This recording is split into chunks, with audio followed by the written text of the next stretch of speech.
so happy you could join us today. It is a great, great honor. We start working at this presentation, but thanks to the Art Gallery of Ontario, the AGO, because they organize and is actually open right now a fantastic exhibition on it's an original AGO exhibition on making her marks, a history of women arts in Europe between 1400 and 1800. So the Istituto is very happy to collaborate with the AGO and to organize today's presentation.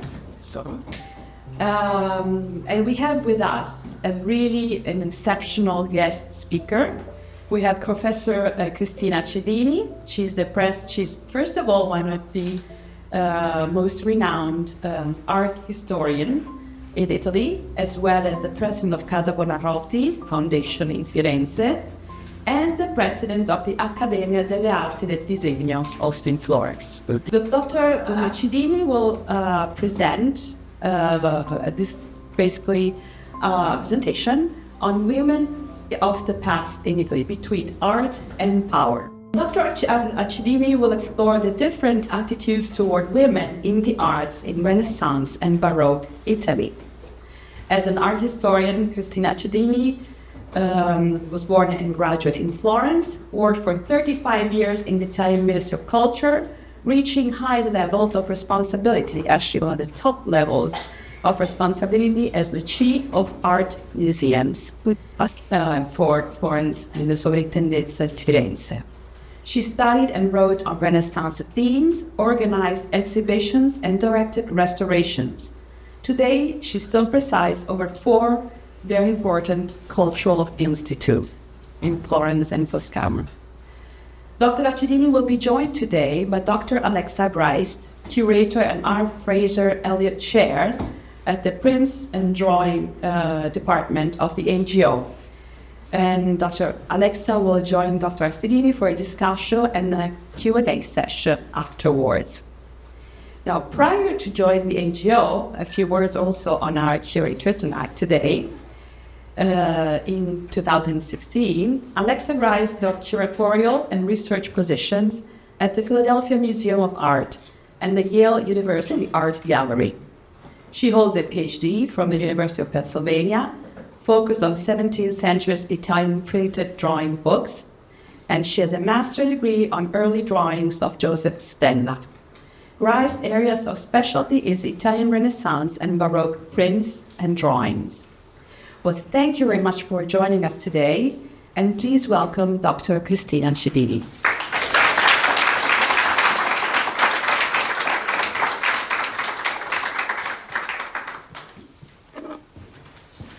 Thank you to Director Veronica Manzo for this generous presentation, and thank you, Veronica, and like to the AGO for the invitation in such an extraordinary circumstance that allowed me, as well as my husband that is with me in this trip, to visit the exceptionally rich and interesting exhibition on the women in the arts making her mark.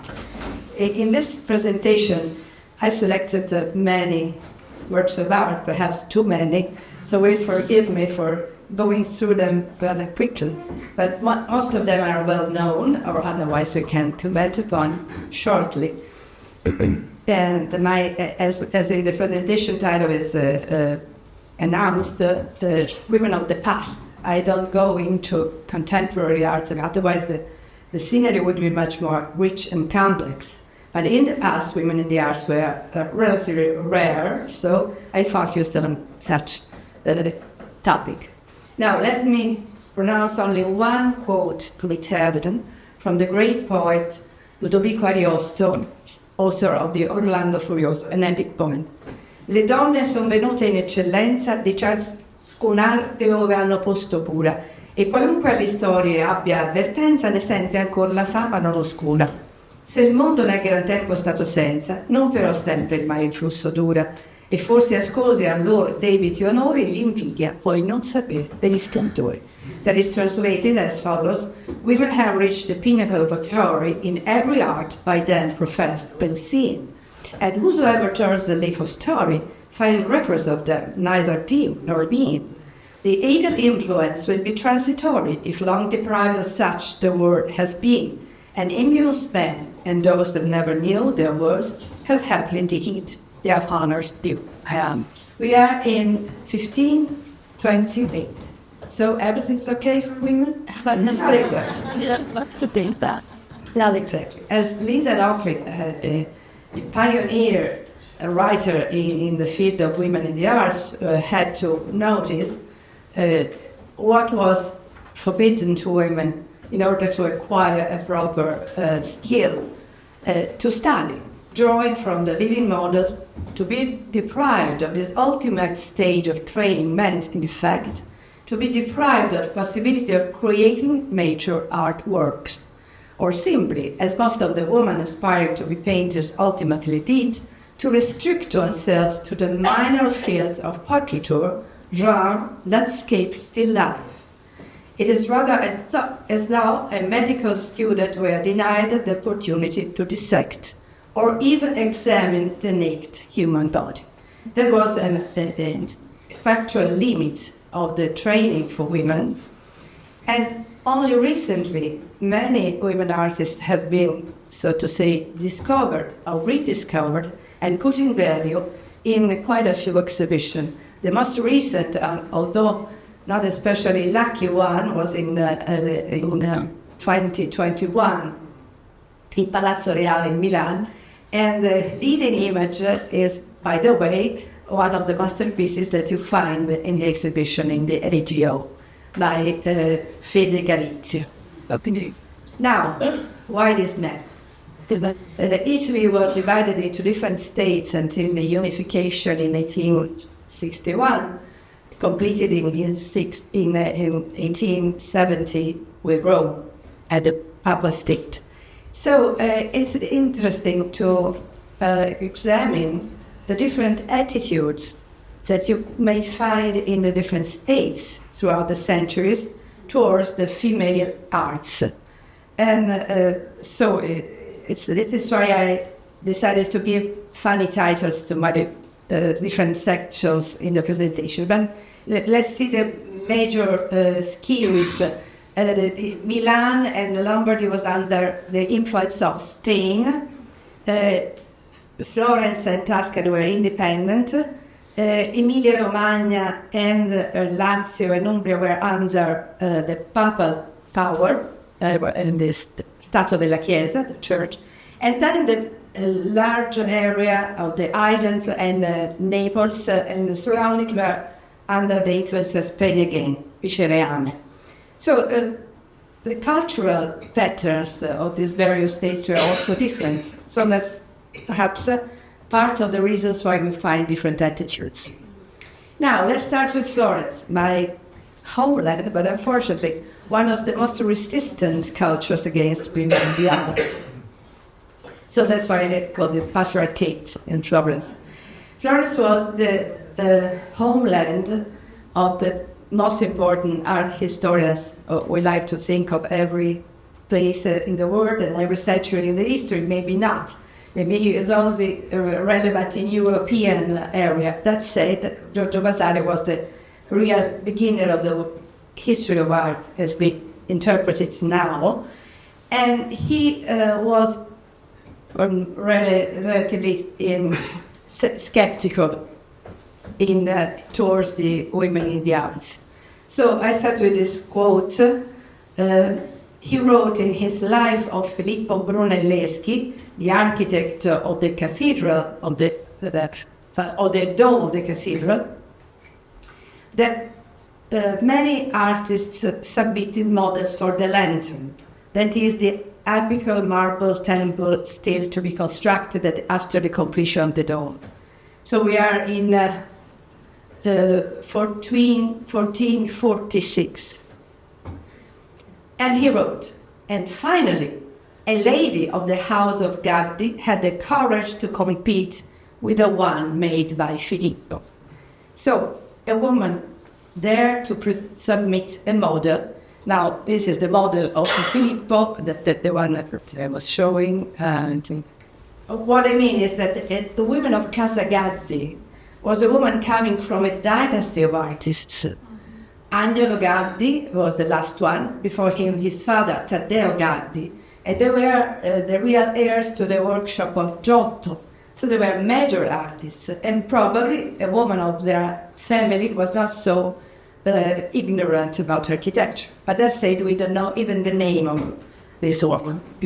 The first time that Vasari writes about women is for Sor Plautilla Nelli. She is one of the 4 women that Vasari mentions, the first of 2, only 2 born in Florence, or at least working in Florence. Plautilla was a Dominican nun in the convent of Santa Caterina da Siena in Cafaggio, and she learned in the San Marco school with the Dominican painter Fra Bartolomeo. Skilled in drawing, she studied Leonardo's, Raffaello's, and Michelangelo's art.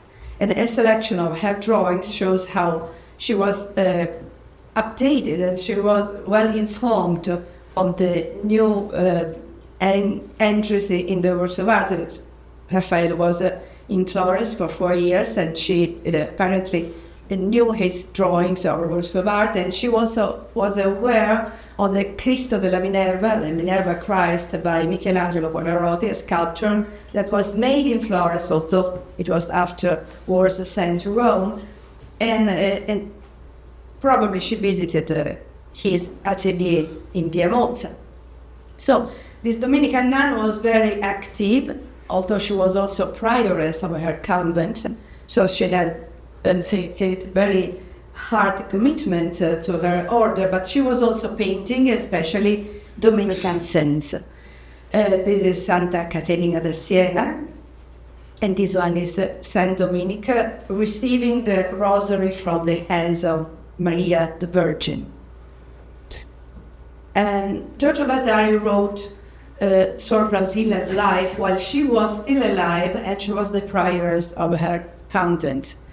And the quote is the following: in her paintings, the faces and features of women, for having seen them at will, are much better than the heads of men are, and more similar to life.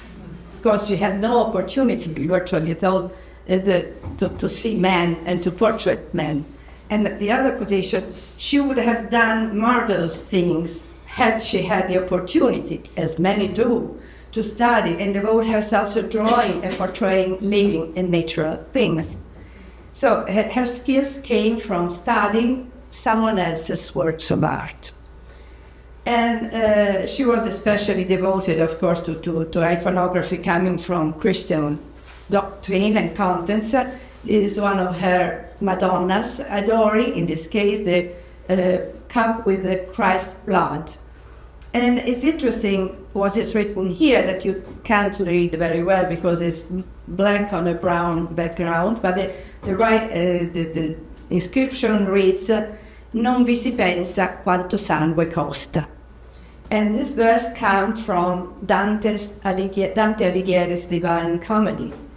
And it is a sentence pronounced by Beatrice, his guide in heaven, paradise, and it is not referred to the blood of Christ. It is referred to the blood of preachers that go throughout the world sacrificing themselves in order to preach the Gospels. And that's the full quotation from the Divine Comedy. But in many cases, this quotation has been applied to the blood of Christ. And that's what Plautilla did, but she was probably informed about Dante Alighieri's comedy, as many people were in Florence especially.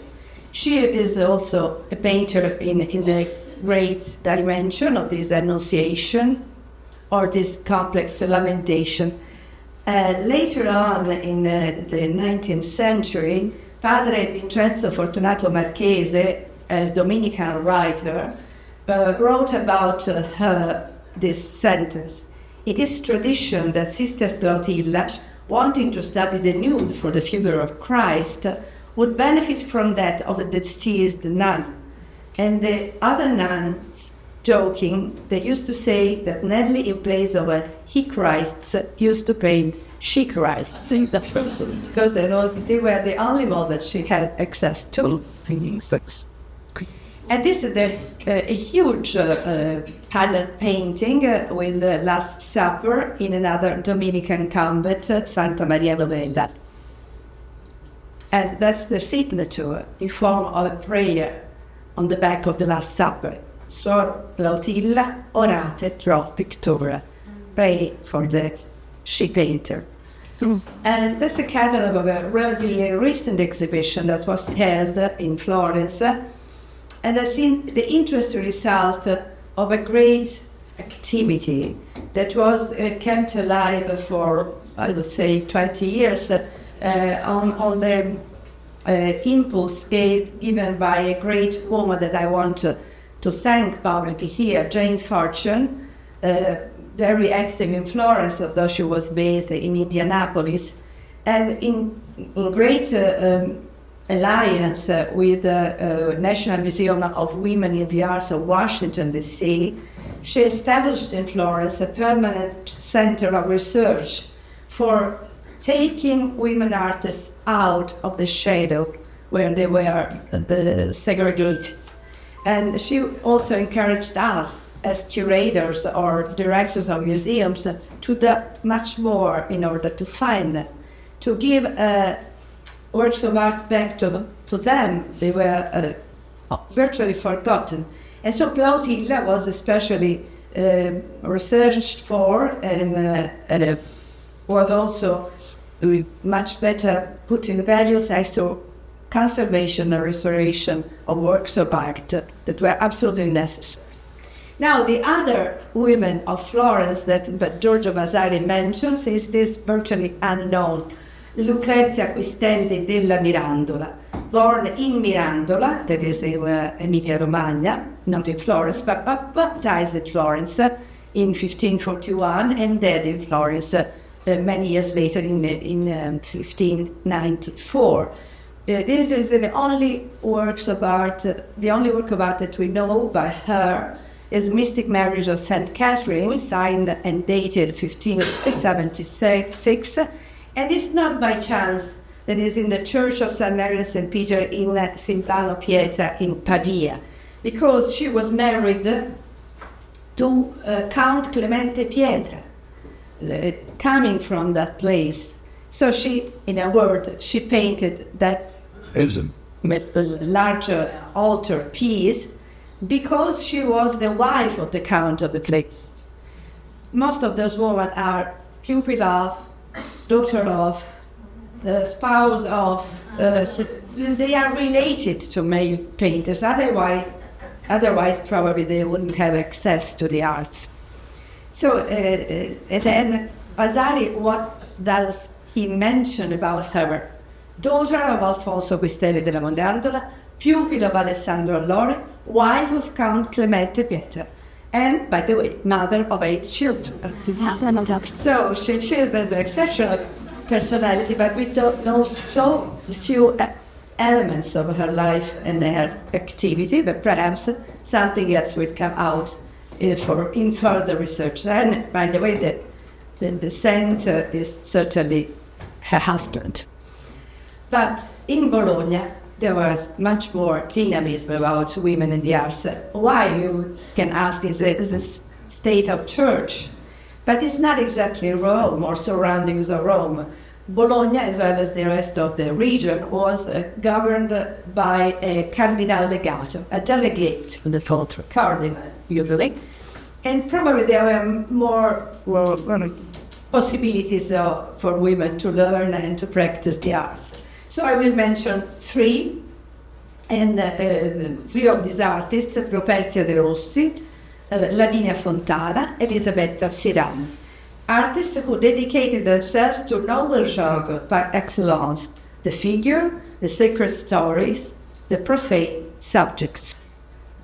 So, Properzia de Rossi is included in Giorgio Vasari's lives. And he, of course, write about her art, but also about her personality and female attitudes. He writes, nor have they, but this is a general introduction to women in the arts.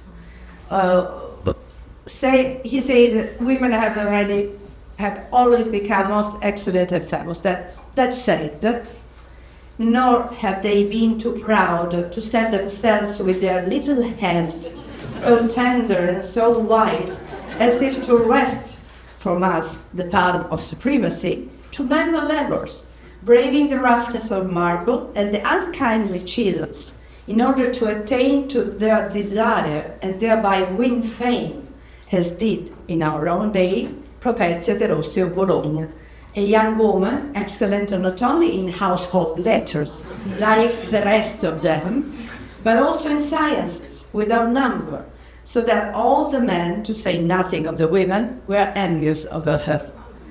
And later in her life, Properzia was very beautiful in person and played and sang in her day better than any other woman of her seat. And eventually, the poor woman was badly enamored of a handsome young man who seemed to care but little for husbands.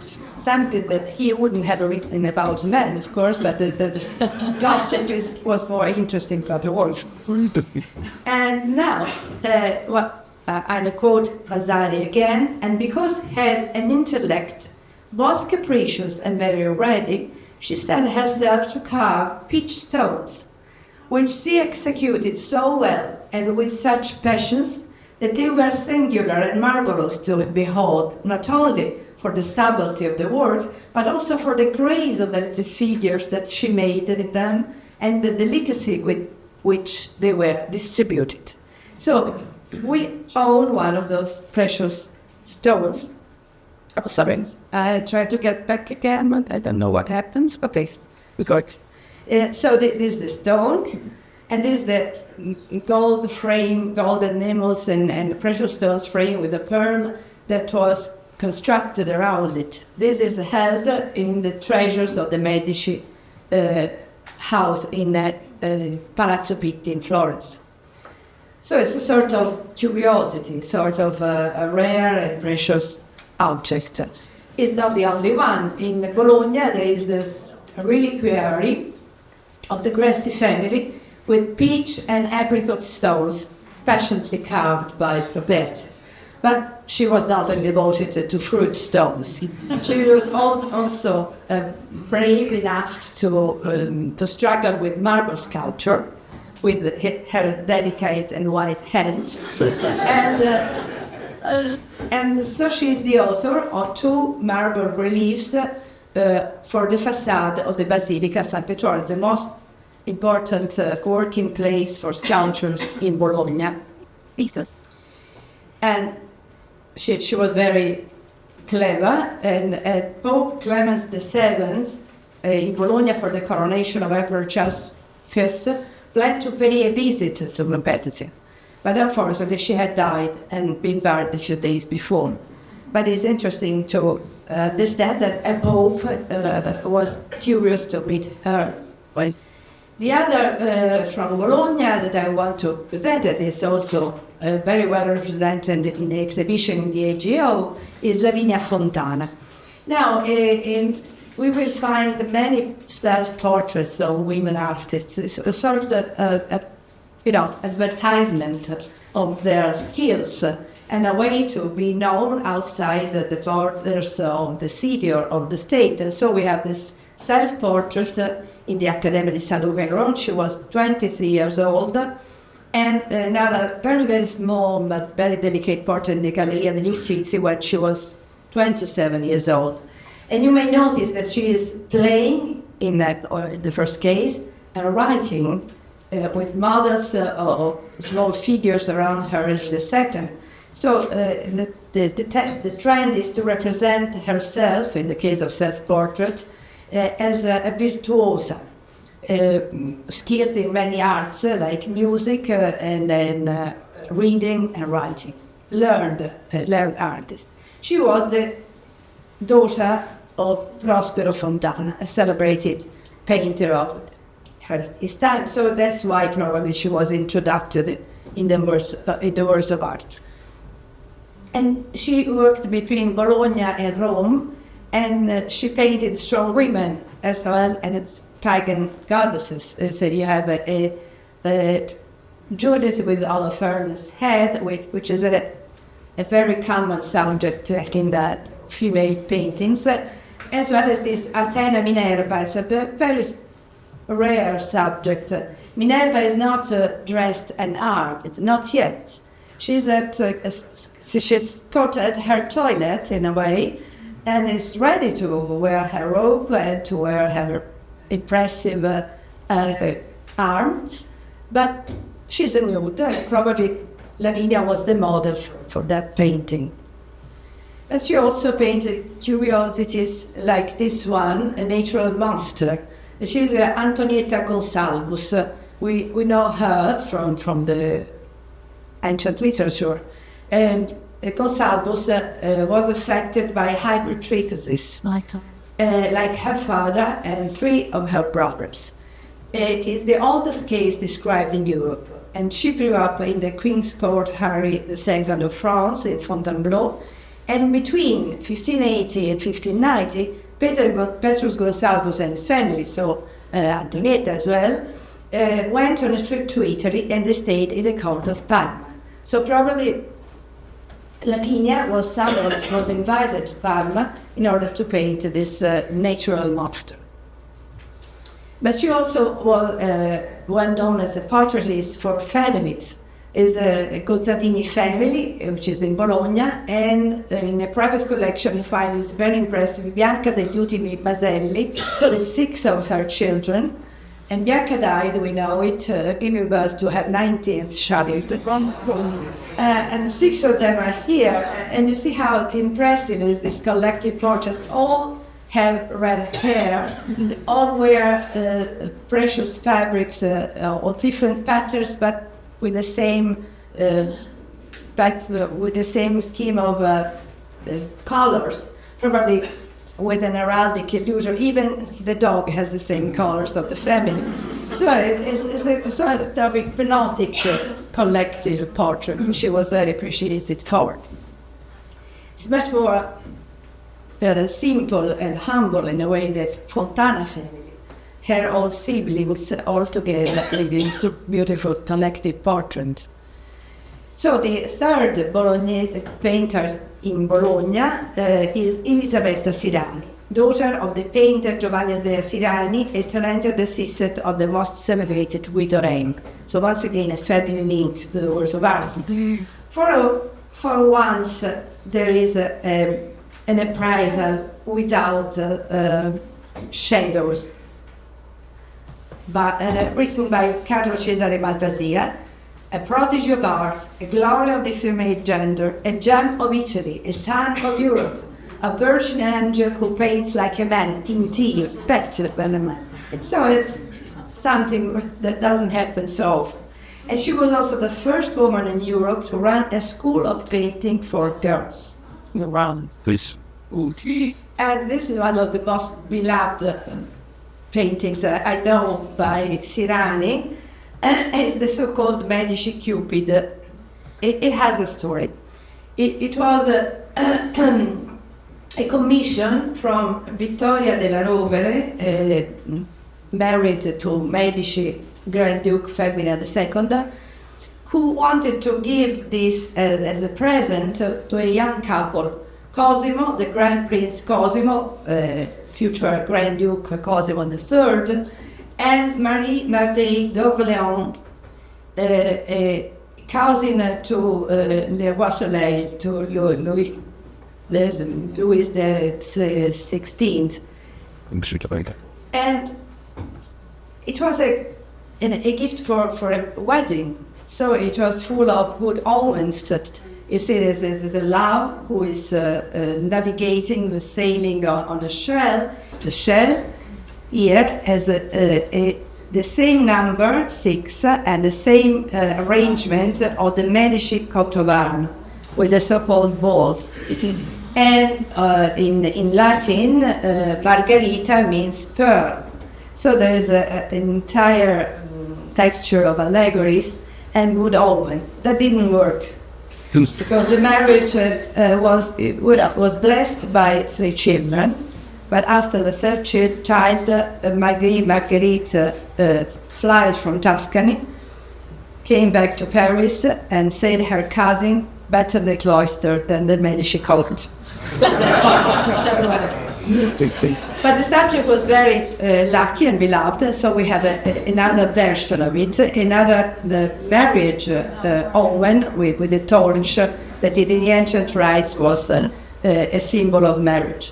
But it's a very nice painting and very delicate invention.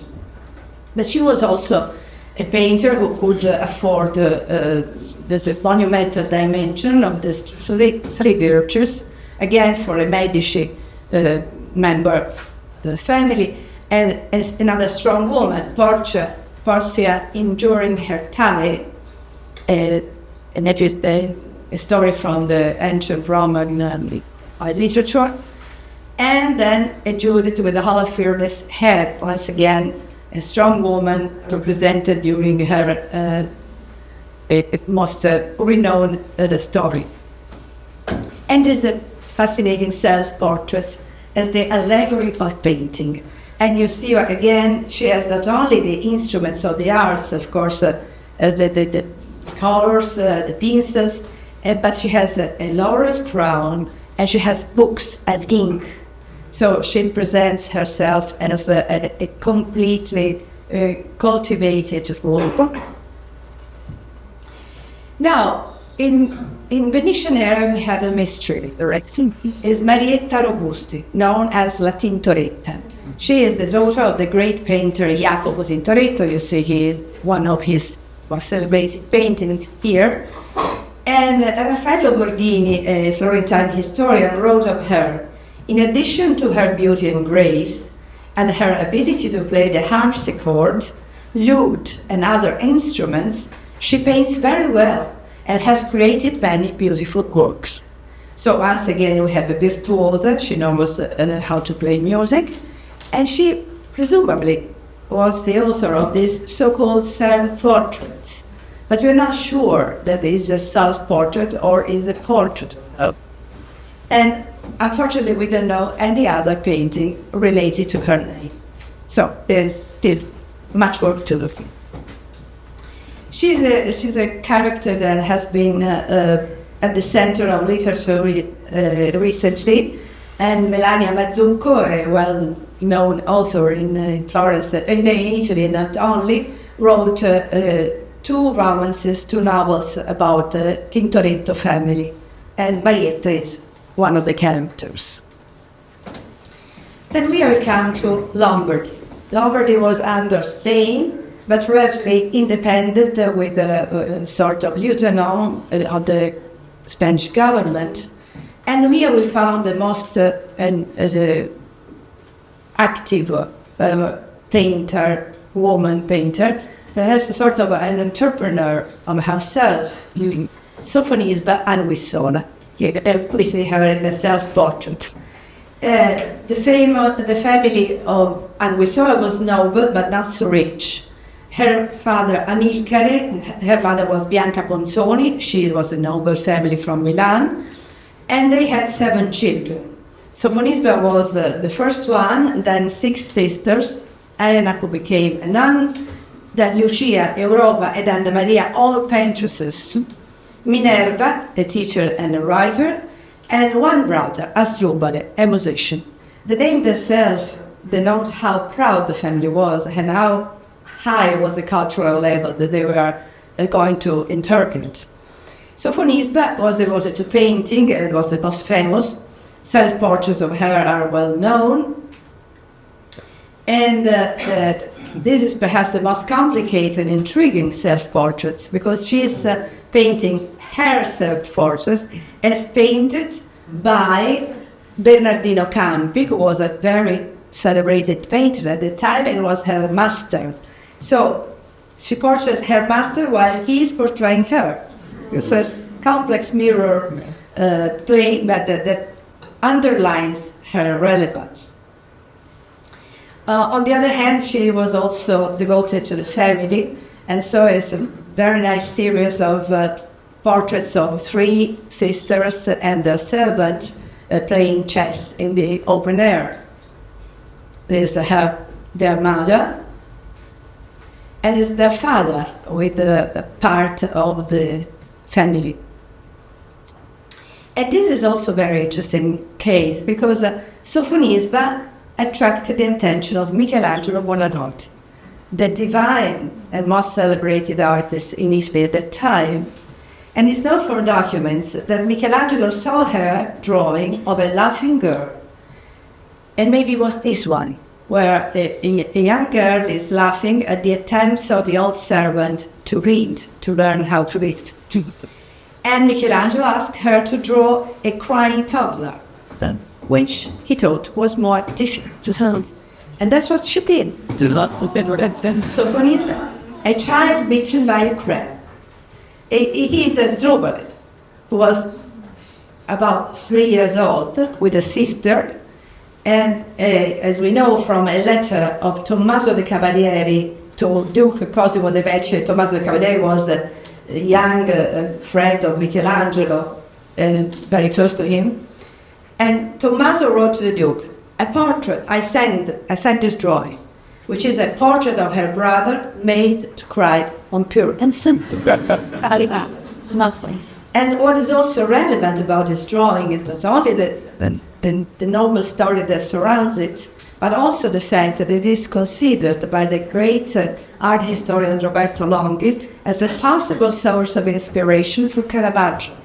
A great Caravaggio boy bitten by a lizard. You have a young man beaten by this reptile coming out from the fruit suddenly, and not exactly crying, but jumping up in distress. So the Sofonisba's drawing had a long and interesting story. And Sofonisba herself is a very interesting person because she was noticed by the Duke of Alba, the lieutenant of King Philip II of Spain. You see them both in the height of the side. And was invited to the court of King of Spain as a lady-in-waiting and a teacher of painting and drawing to Philip II's third wife, the 14-year-old Elisabetta of Valois, French young queen. And so she started to portrait noble people at the court of Spain, and you see her style become much more formal and somehow rigid. There's no crying boy, there's no laughing girl anymore, but only these official portraits. What happens in her life? She was a very independent woman, and so she decided to marry a Sicilian nobleman, Filippo Moncada, and moved to Sicily, which was under the government of Spain at the time. She was widowed because Moncada died in a shipwreck. And against the opinion of many, including the Grand Duke of Tuscany, Francis I, she married Captain Orazio Lomellini and lived with him in Genoa for 35 years. In 1615, she returned in Palermo, and there Antoine van Dyck met her in 1624 and painted her portrait, that you see here, at the age of 72. She was already a prodigy of the arts. She was so old, unfortunately, we have the same age, but at the time it was perceived differently. And she was a prodigy of the arts. And already Vasari wrote about her, so it was really celebrated. This is the only painting that we know by her in Sicily, Madonna dell'Itria, and you see her style changes again. No more lively scenes of family, no more noble courtesans and royals, but devotion and pity are inspiring her in this very special subject. Yeah. So with Sofonisba, we go away from a line of celebrated women. We have less famous ones that still are coming out with great energy. Fede Galizia is very well represented in the exhibition in the AGO, and she's coming out as one of the major personalities in the northern area of Italy as a portraitist and painter of still lifes. You see those wonderful chairs. No. Yes. As well as Giovanna Garzoni. We are now in the full Baroque age, but her paintings are very quiet and very domestic. You see the strut, not so different from one which is exhibited in the show in the AGO, and a court dog. Probably was a very beloved pet, which is spoiled with milk and cake and sweets.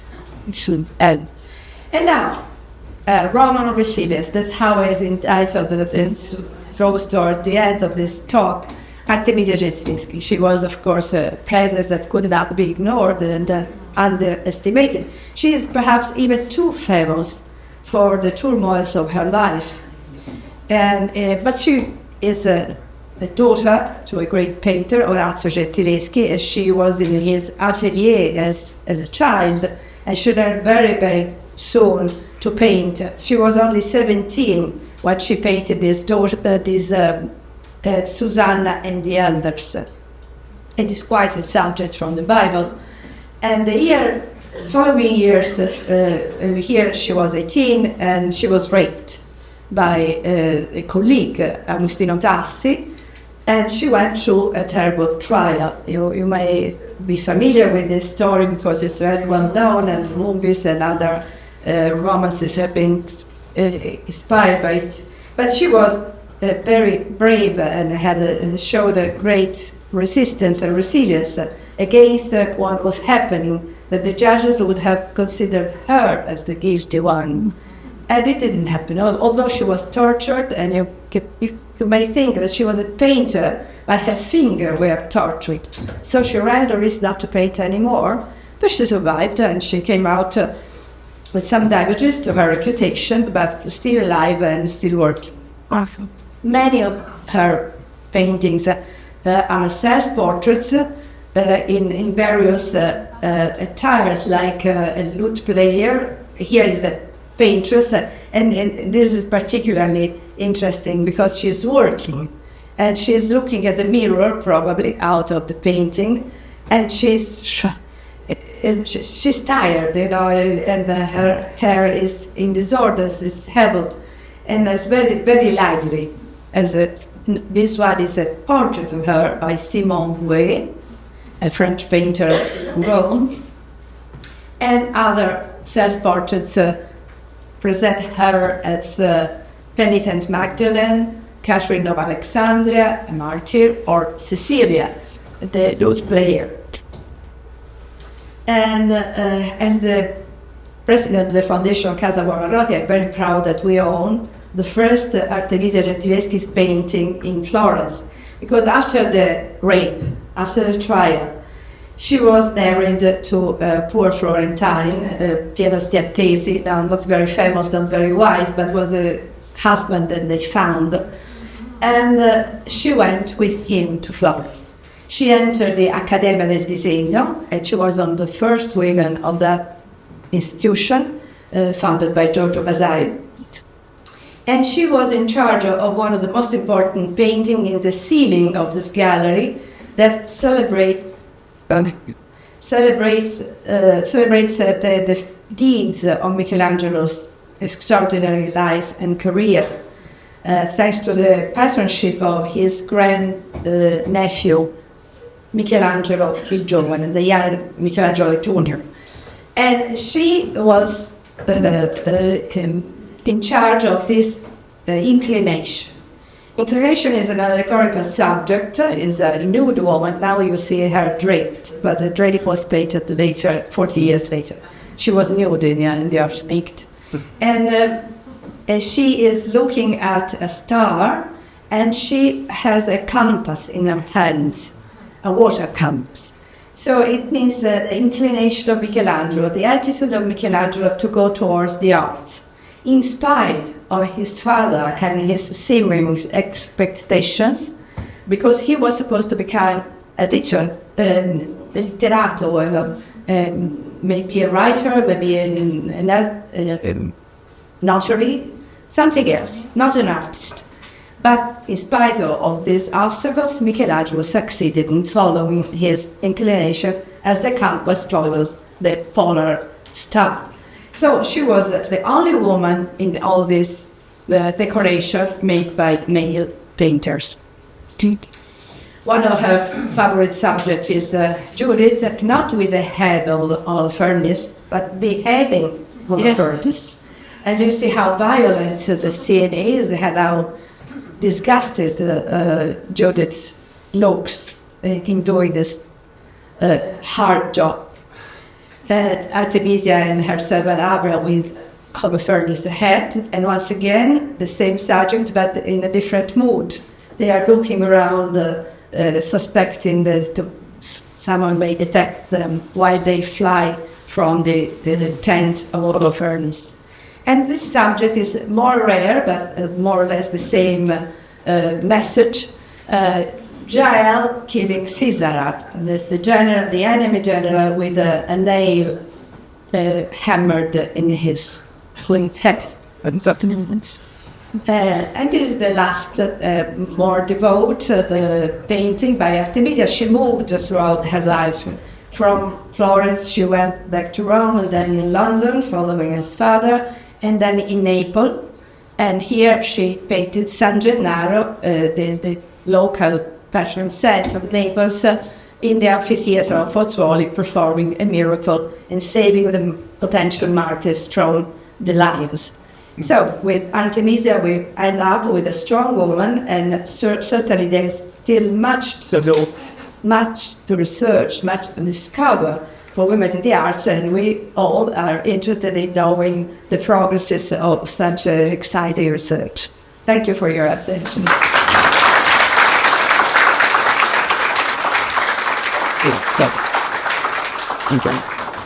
Good afternoon, Dottoressa Acidini. I would like now to call also Dr. Alexa Greist to have a discussion on the most famous, strong, and yet to be discovered liberty art. First, Dr. Acidini, I want to thank you for your wonderful and rich presentation. And I think you were probably traveling when this was reported, but the Maselli family portrait was just bought by the Fine Arts Museum of San Francisco. The portrait of the woman who had the 19 children, died after the 19th, was just purchased, so it will be a work on public view. So that's really wonderful news for the US, for Fontana, but for all of us who hopefully can go and see it someday. Truly, like 2 days ago, I think it was announced. Oh, so wow. Really recent. And I had the great pleasure of going around the exhibition at the AGO, the Hermark, with you yesterday. And I wanted to ask you if, after going through the exhibition, you were thinking any differently about any of the artists here or any of the other Italian artists. And I should say, too, knowing that you're one of the few scholars who is so versed in painting who also knows about the art form of quilling and paper rolling, which is another art form that Dr. Acidini has researched, written a catalog about, and that is in the exhibition. So I'm just wondering if anything you saw yesterday got your mind going or your questions up. First of all, let me express my great gratitude that I already privately said to you that it has been a fantastic experience to be with you in the exhibition. And I suggest everybody to visit as soon as possible. As devoted to Giorgio Vasari, can't be different. I'm also his follower because the Accademia that I'm the first women president of in 450 years of existence was founded by him, although officially was the Duke Cosimo, but we know that he was the one behind the scenes. So I share Vasarian vision. I'm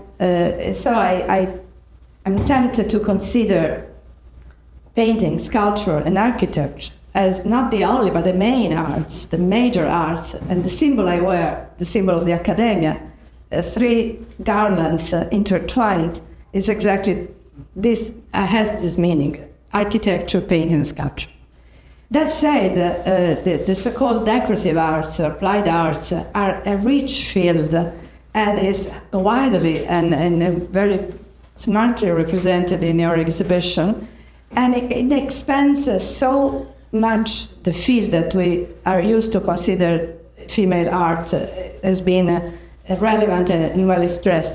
So it's incredibly interesting to see how many works of art you have been able to gather around this concept, because it expands our vision and it gives us a more lively sensitivity to all those kind of creativity and expressions and entrepreneurship also that women put in their activities. So I think it's a great experience, and not only because of the works of art, which is always a great increase of knowledge and appreciation, but because it opens one's mind. Thank you very much. And I also want to say, getting to sit here during your presentation, it was also, as you point out, there's some works you showed today that are in the exhibition, but it was also for me kind of a wonderful view through all the things I saw and all the wonderful paintings we considered and all the works that, one always has a dream list for an exhibition, everything you want. And we at one point had, I think, 1,000 objects on our checklist.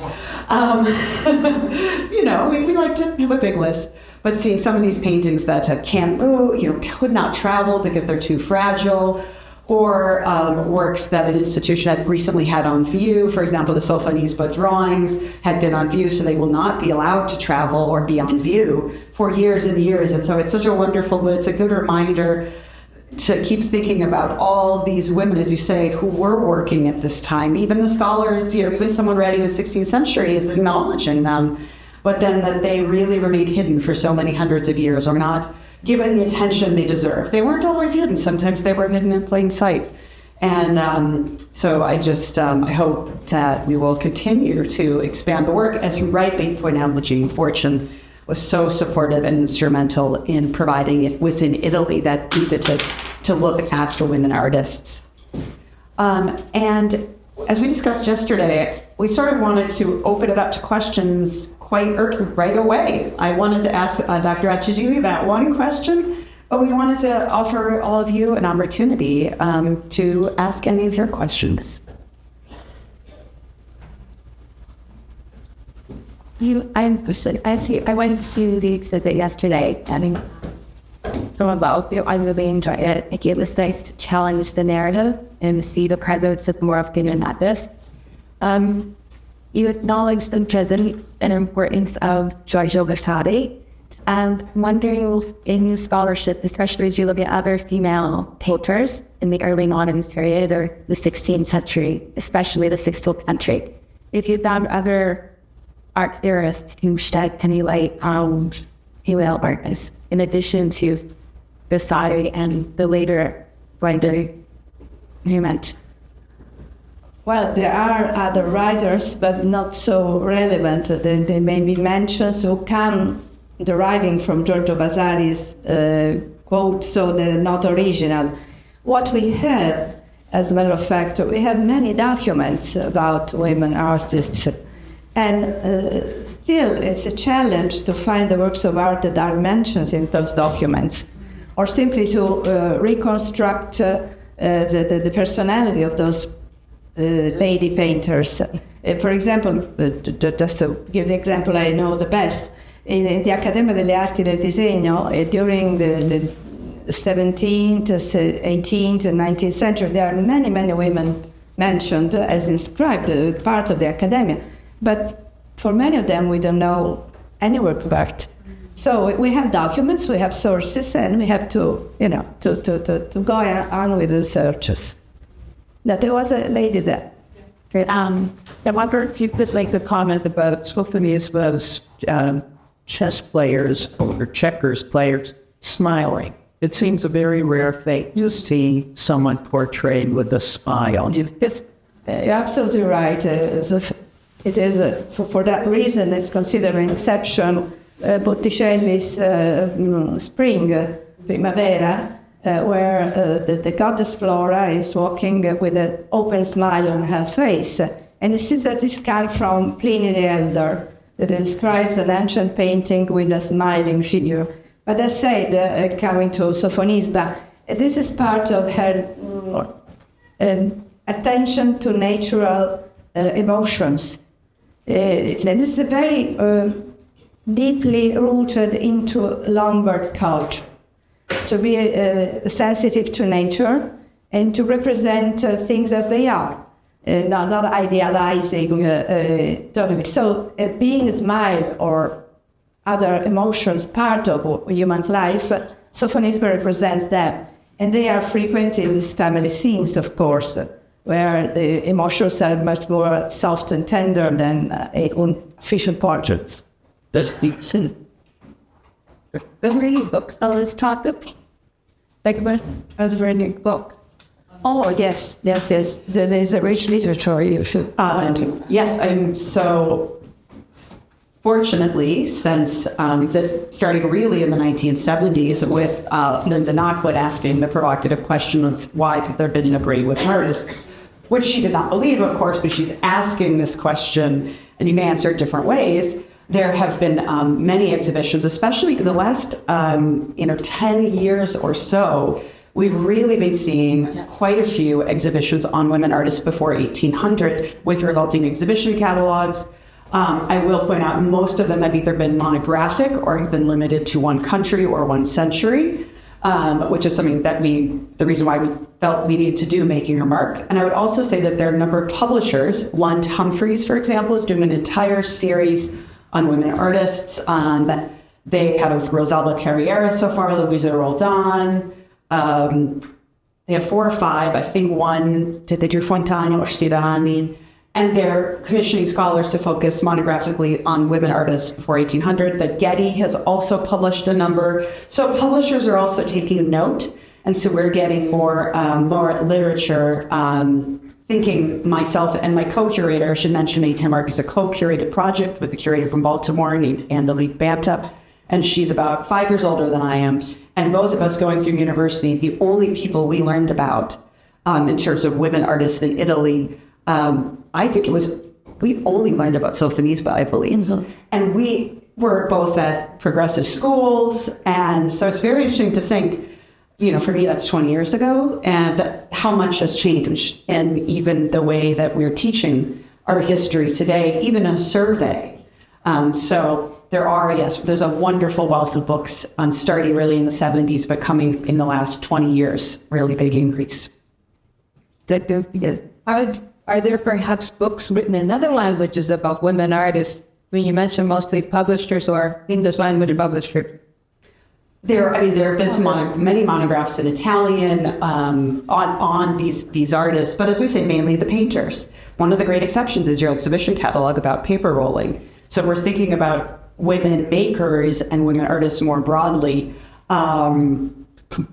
Definitely thinking about the Netherlands. There also have been as well. So there are, but the truth is, with publishing, the most accessible languages in general for scholarship, it used to be German, but it really is turning now more to be English. So I think that's why some of these publishers are putting more money into them. Also, it has to be considered that many activities have been performed by the Museum of Women in the Arts in Washington, D.C. So that's also a great development of this literature. Yeah. Am I mistaken to observe that there are relatively few pictures, paintings by these women that depict religious scenes, at least the ones that are not violent, and that there is maybe an overemphasis upon portraiture? Please. Do you want to why would that be? I'm not sure I understood. So in terms of subject matter and what the subjects are that women have great access to, as Dr. Acidini showed in her presentation, that for quite a long time, women did not have the access to what we might call an academic education, the formal training with the nude model. That said, they had access to nudes, as you rightly point out, and it's rightly pointed out with Plautilla Nelli, and also women who had many children, and all of us in our daily lives, if we live with other people, we have access. to the nude. But that is to say that there were certain genres that were considered more acceptable for women artists. So we're speaking about portraiture, we're speaking about still life. Portraiture, for example, was a genre in this time period of Italy that was thought to be highly appropriate for women because of the generative nature of the female sex, and that the creation of life and the giving of life. So portraiture is often discussed, the representation of another human, as something that by the scholars at the time, so writers like Vasari and afterwards, so therefore portraiture. And then religious subjects, a lot of those are, major commissions that are for public buildings. And there are some examples of women doing these paintings, but you are not doing them for a free market, at least in Italy. So you need to have a commission. And so to have that personal connection to a church, maybe of the family of your husband, then to make a work in a religious work. And I think with the exception of women in cloistered orders who are often portraying religious work because they're making work for their own, the beautification of where they are living, or maybe, for example, also making prints to sell, to make money for their convents. They are going to be working in a religious environment, but absolutely the ideas of what was appropriate for women to paint and the opportunity for commissions did mean that there were probably slightly fewer religious works. But even actually, Maddalena Caccia, although most famous for her still lifes, did religious scenes as well. But I will say the other thing is that the art market and scholarship has probably valued or found a higher value for the works that were not religious works. You see the still lifes, you see collections buying them. If it's not a collection that has a reason to collect religious works, then that work may not come to the market or be purchased as readily as it would have been, of course, when it was made. So some of that also can be in the market, what we see and what is now going to be exhibited. For example, I don't believe the Met is exhibiting their religious Maddalena Caccia in their reinstalled galleries. They are exhibiting their still lifes. Were women actually allowed to paint that they are naked male daughters and nude? I don't know of surviving examples of paintings. They do draw for study. They could draw from ancient statues, for example, not living models. But we don't know many cases of nude figures painted by women, except to self-portraits or other women. Mm-hmm. So, of the Elliott collection, what percentage of our works when you say of female arts? I would guess there is a sector of the Uffizi where they are considerably represented. It is the self-portrait collection, because the Uffizi owns 1,500 portraits. And going towards, of course, our centuries, last century, the female presence is increased. Otherwise, in the ancient time, we don't find much. Plautilla Nelli's painting is represented in churches or museum originated by convents. But she's not in the Uffizi. Yeah. Not yet. Well, drawing. There's a drawing. There's one drawing. Sure. As the works on paper curator, I always have to raise my hands to the paper. But I mean, it's not a view. It's not a view. But I will say, and that's a wonderful point you bring up about the self-portrait collection at the Uffizi. I would say the Uffizi is no worse nor better than many collections who focus on works before 1800. Because thinking also about what is on view, we have paintings or sculpture because of light sensitivity. And many media that women worked in are light sensitive. And so it cannot be on view all the time. And the other thing I would say about the portrait collection, which I think is very interesting at the Uffizi, and I believe this is correct, and you can correct me if you remember differently, but the first sculpted self-portrait to enter the collection is by a woman. It's Anne Seymour Damer. Yes, so they have who is a woman who's represented in making her mark, an important sculptor in 18th century Britain. And the first sculpted self-portrait that went into the collection is by Anne Seymour Damer, and I saw it there a couple of years ago. Yeah, so it has been one of the main pieces in the exhibition. It's difficult to translate, autoritratti, Self-portrait. She self-portrait. She self-portraits, yes. And she was on key works. Practices. Interesting. I was trying to think about how these women worked. When I think of the male artists, like an Angelo, Giorgio, whatever, they had a workshop. And they had assistants. They had apprentices. And so they're creating something, and it's their work, but they've got the support network of assistants and learners. The women, are they working in isolation on their own, or do they have some sort of a support network of assistants? For example, in another, a nun who is an artist, does she have other nuns to help her, say, mixing the colors or preparing the canvas? So we're looking at these women as if they are in isolation, but maybe they're not. And so in a convent, there must be other women that helping them and be part of a workshop. If it's a woman who is in a family, say a lay woman, daughter off, are her brothers helping her, or are her father's assistants working with her? And so she's part of it, like let's call it a network. But what is around these women? We don't know enough to answer, but I think you're perfectly focused. The nunnery were a place where interacting workshop was possibly established. Certainly the nuns were not that isolated. Were a community in sharing also working places and techniques. On the other hand, for the other painters, it's difficult to say. I think that, for example, Artemisia was perfectly inserted in his father's workshop and network. So probably she was enjoying the assistance of younger painters or secondary painters, but we don't know exactly how many they were and how they used to work. I know, it's a good question, that there was also some variety as far as we know, the same way there were with some artists who were working, some male artists had more assistants than others. I will say that Elisabetta Sirani, after her father, I don't know if he dies or is simply incapacitated and can no longer work, she does become the official head of that workshop. And all the people who were supporting that workshop continue to support her in her life, which is unfortunately cut short, and she's incredibly productive. She's too productive to have worked alone, but there's too many of her surviving paintings. And I can think of also examples later and outside of Italy where we know of, let's say, an artistic family, the family of the Buonarroti Stella, where the sons were also artists, but they were actually not. They were subpar to the women, and so they supported the women in their work. I can follow up on that.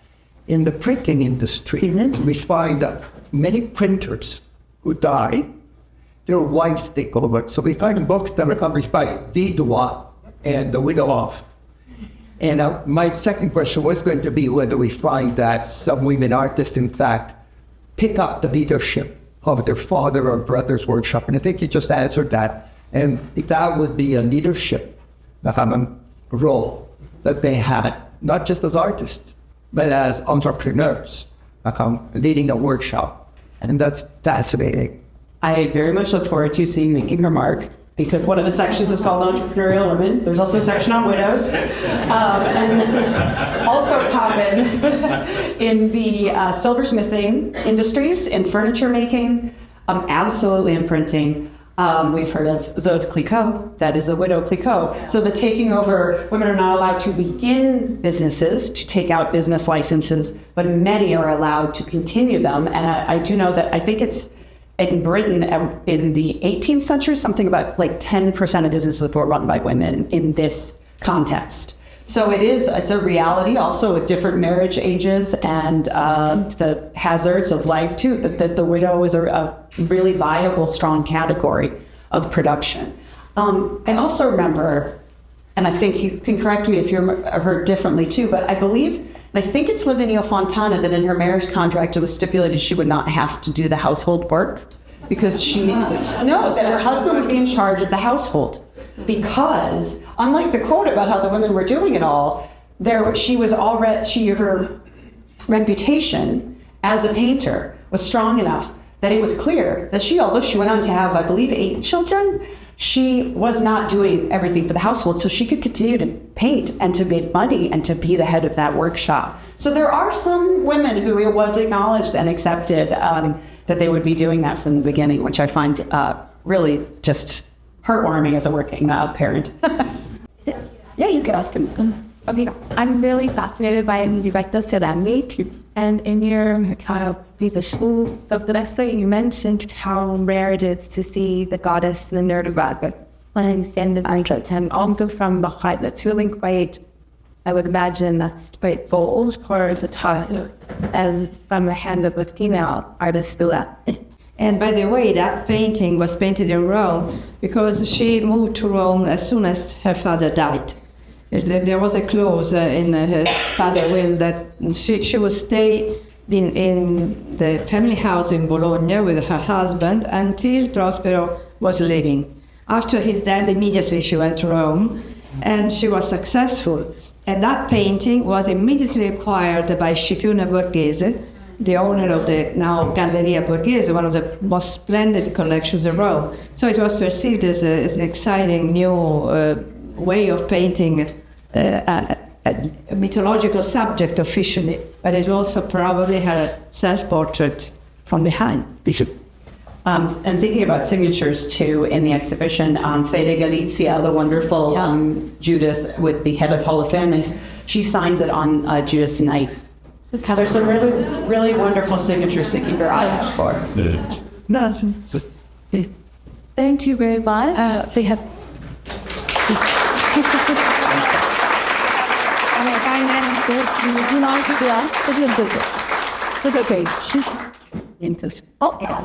Let's ask. So Dr. Acidini has a little bit more of her presentation, and we weren't sure we'd be able to get through all of it. So it's about women's roles in the continuation and the formation of the Uffizi. I was speaking about women in the arts and power, but we didn't show power. So if you're interested and you have maybe 10 minutes more of your time, I can show a woman, thanks to her, Florence and Tuscany are still rich in terms of works of art in their places. So I want to very shortly go through some images that will celebrate Anna Maria Luisa de' Medici, the last of the Medici families, which I'm especially devoted to. And I have been considering her my source of inspiration throughout all my life in service of the cultural heritage. So Anna Maria Luisa de' Medici was the last princess of the Medici household. She was a lover, a patron, a savior of the arts.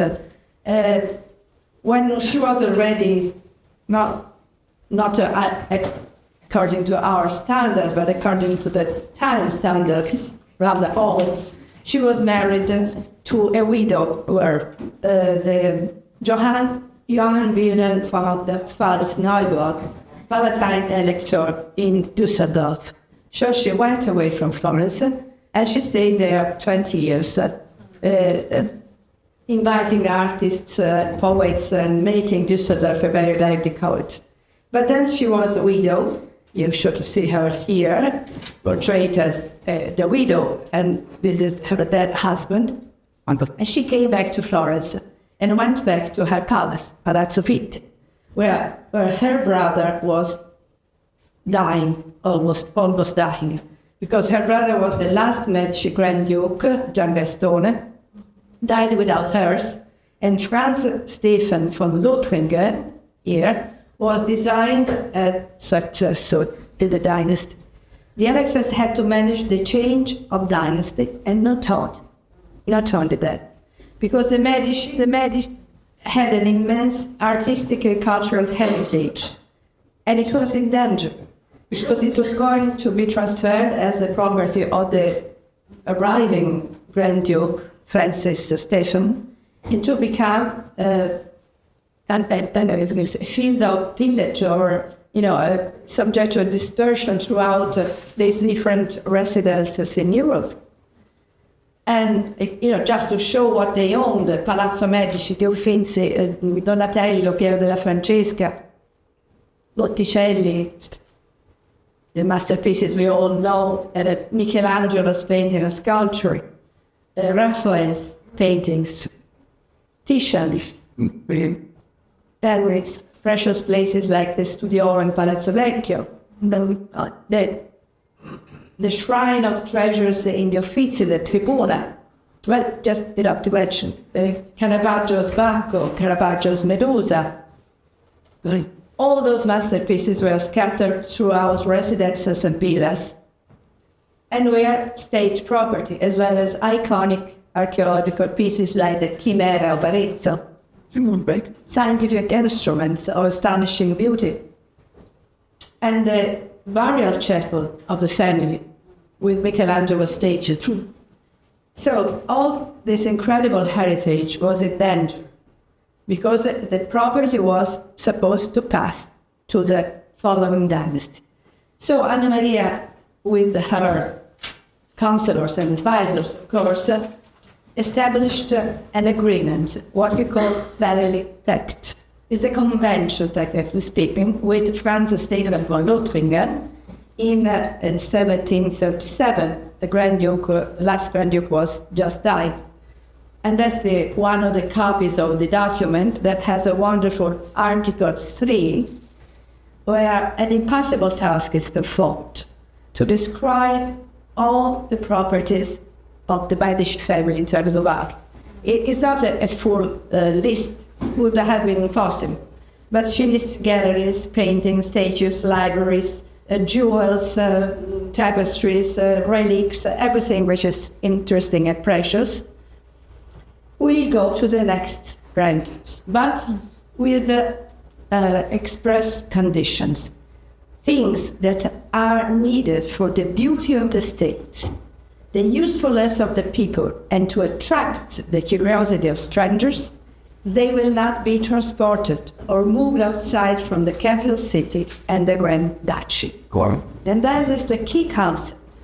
All those things that are for the beauty of the state, useful to the people, and to attract the curiosity of strangers. And three simple words, enough to describe what is a legacy, what is a heritage in terms of cultural and artistic significance. And that's something that has always been my polar star. Every decision that I made, I was wondering, is it for the beauty of the state? Is it for the use for the people? Is it to attract the curiosity of strangers? If one of the answers was yes, then it was that.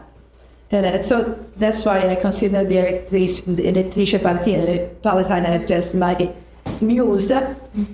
And generally speaking, from the highlights of the Medici dynasty to the destiny of Florence as the capital city of the art, this woman was absolutely crucial. And we are still thankful and grateful to her memory because of this great and intelligent decision they made. So thank you for your attention.